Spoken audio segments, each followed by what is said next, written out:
காரிமங்கலம் பேரூராட்சியில் ரூபாய் 5.66 கோடி மதிப்பில் திட்டப்பணிகள் தமிழக முதல்வர் ஸ்டாலின் காணொளி காட்சியில் துவக்கி வைத்தார்.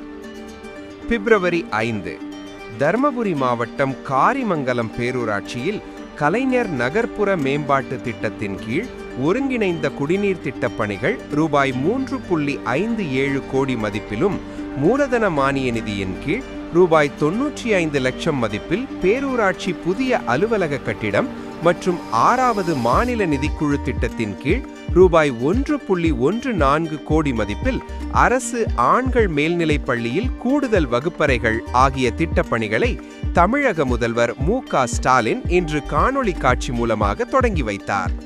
இதைத் தொடர்ந்து பேரூராட்சி அலுவலக புதிய கட்டிடத்தில் பேரூராட்சிகளின் உதவி இயக்குனர் கணேசன், துணை சேர்மன் சீனிவாசன், செயல் அலுவலர் கோமதி ஆகியோர் குத்துவிளக்கேற்றி பொதுமக்களுக்கு இனிப்புகள் வழங்கினர்.